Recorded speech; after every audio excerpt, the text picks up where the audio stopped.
dan bahagia, Bapak Ibu Guru Hebat. Ini merupakan video tugas koneksi antar materi modul 2.1 terkait pembelajaran berdiferensiasi. Sebelumnya, perkenalkan saya Erni Widiawati, calon guru penggerak angkatan 8 086 dari SMK PGRI Keras, Kabupaten Kediri. Izinkan saya membagikan pemahaman saya terkait dengan pembelajaran berdiferensiasi.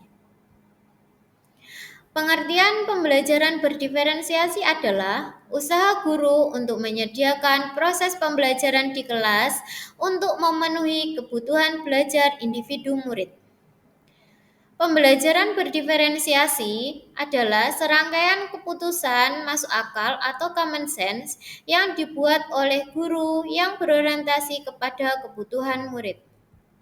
Selain itu, tugas guru menyediakan lingkungan belajar yang memungkinkan setiap anak untuk dapat tumbuh dan berkembang secara maksimal sesuai dengan kodratnya masing-masing dan memastikan bahwa dalam prosesnya anak-anak tersebut merasa selamat dan bahagia.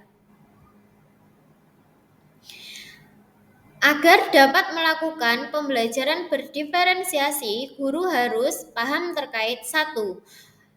Tujuan pembelajaran yang jelas. Bukan hanya guru yang perlu jelas dengan tujuan pembelajaran, namun juga muridnya. 2. Mengetahui dan merespon kebutuhan belajar murid. Maksudnya, bagaimana cara guru tersebut menanggapi kebutuhan belajar muridnya. Yang ketiga, menciptakan lingkungan belajar yang mengundang murid untuk belajar. Di sini fungsinya agar murid memiliki rasa rindu untuk belajar. Yang keempat, melakukan manajemen kelas yang efektif. Yang kelima, melakukan penilaian berkelanjutan. Itu tadi merupakan cara yang dapat dilakukan dalam pembelajaran berdiferensiasi.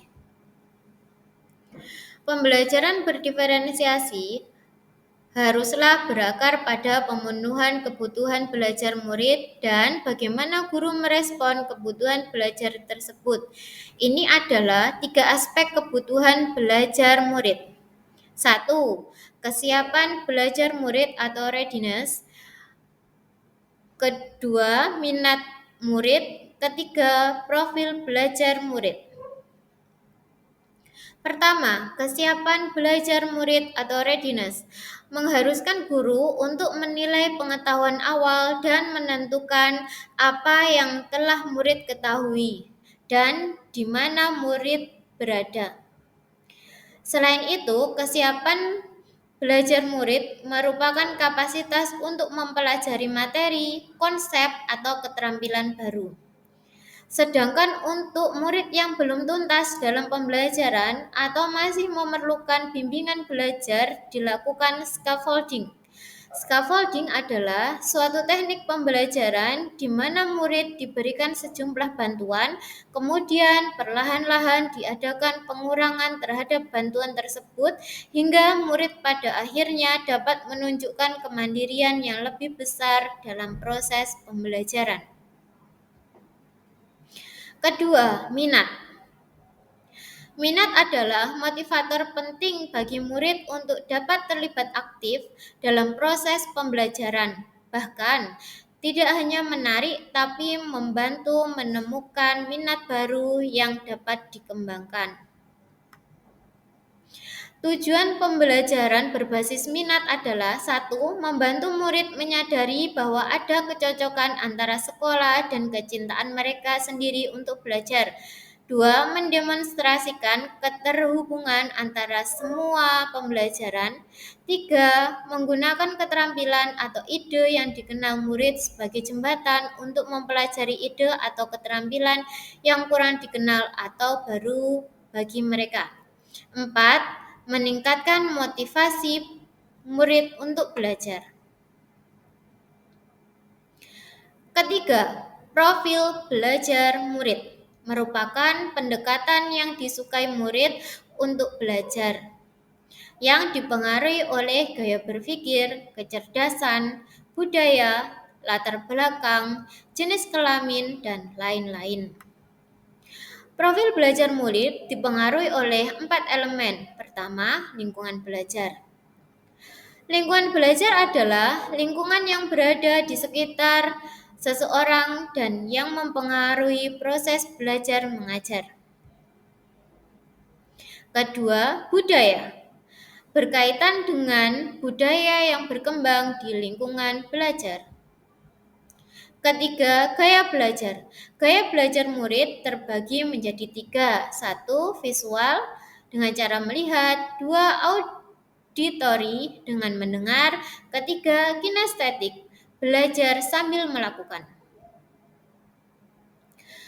Keempat, kecerdasan majemuk.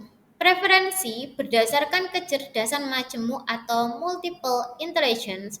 Manusia memiliki 8 kecerdasan berbeda yang mencerminkan berbagai cara kita berinteraksi dengan dunia.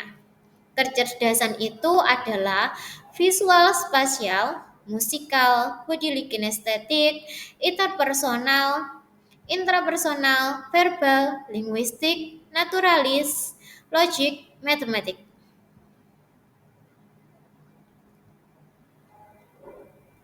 Kebutuhan belajar murid dapat diidentifikasi berdasarkan cara berikut. 1. Mengamati perilaku murid-murid. 2. Mengidentifikasi pengetahuan awal. 3. Mereview, melakukan refleksi terhadap praktik pengajaran. 4. Berbicara dengan guru murid sebelumnya. 5. Membaca rapot murid di kelas sebelumnya. 6. Penilaian formatif dan diagnostik.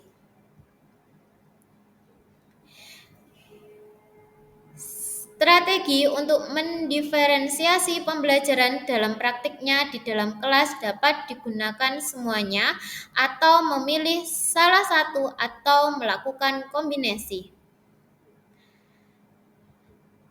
Strategi untuk mendiferensiasi pembelajaran dibagi menjadi 3, yaitu diferensiasi konten, diferensiasi proses, dan diferensiasi produk.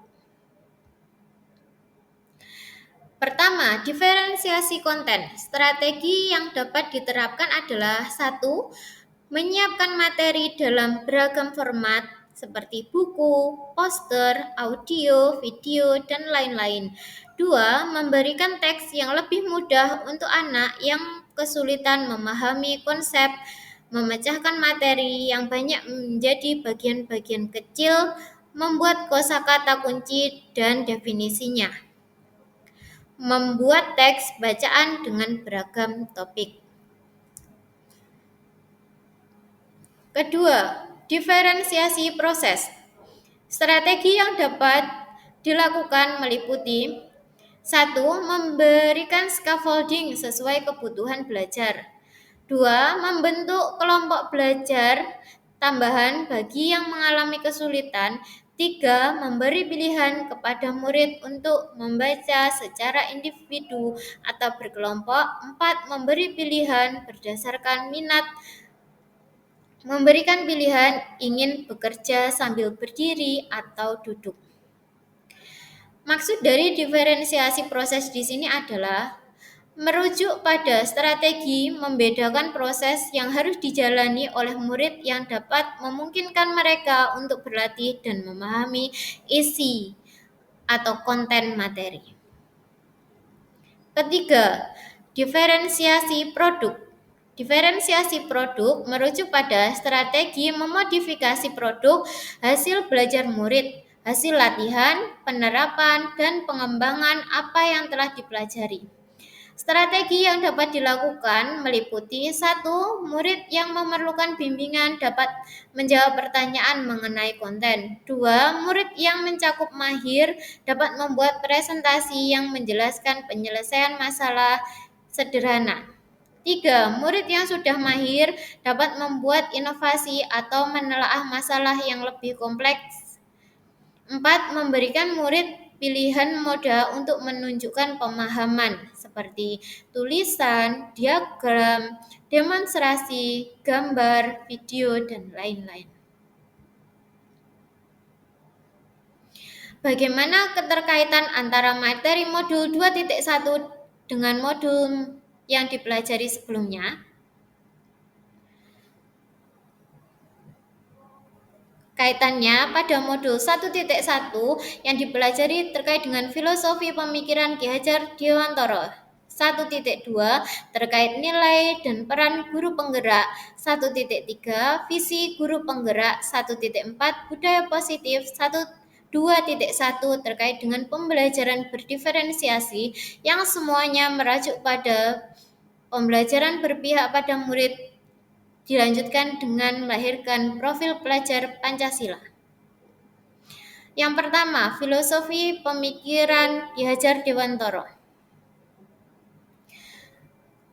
Pembelajaran berarti menuntun anak menjadi manusia yang merdeka sesuai dengan kodrat alam dan kodrat zaman. Pendidikan harus menganut asas trikon. Asas trikon adalah kontinuitas berakar pada budaya bangsa yang berkesinambungan, konvergen, pendidikan memanusiakan manusia, dan konsentris. Pendidikan menghargai keberagaman. Keterkaitan dengan nilai dan peran guru penggerak.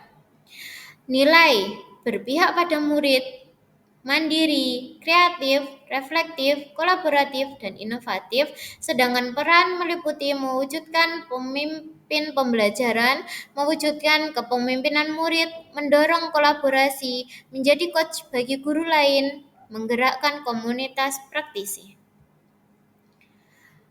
Keterkaitan visi guru penggerak dengan materi berdiferensiasi adalah visi guru penggerak adalah representasi visual tentang bagaimana murid kita di masa depan, yakni mewujudkan profil pelajar Pancasila. Dalam menyusun visi, hendaklah berpihak pada murid sebagai landasan segala perubahan dalam pendidikan dengan pola berpikir positif melalui pendekatan inquiry apresiatif menggunakan tahapan baca. Visi yang pernah saya buat adalah mewujudkan murid yang berbudi pekerti dan berakhlak mulia sesuai dengan profil pelajar Pancasila. Terkaitan antara budaya positif dengan materi berdiferensiasi adalah berdasarkan penerapan tahapan bagja akan muncul pembiasaan-pembiasaan positif yang kita kenal dengan budaya positif. Budaya positif akan menciptakan rasa aman dan nyaman murid selama proses pembelajaran. Budaya positif mendorong murid untuk mampu berpikir, bertindak, dan mencipta sebagai proses memerdekakan dirinya sehingga murid lebih mandiri dan bertanggung jawab.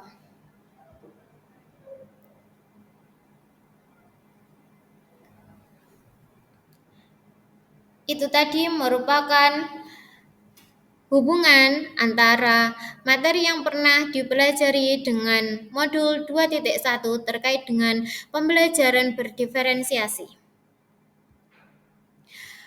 Terima kasih, semoga pemahaman yang saya aturkan pada video ini membawakan secercah harapan untuk kita semua. Terima kasih. Salam guru penggerak, tergerak, bergerak, menggerakkan.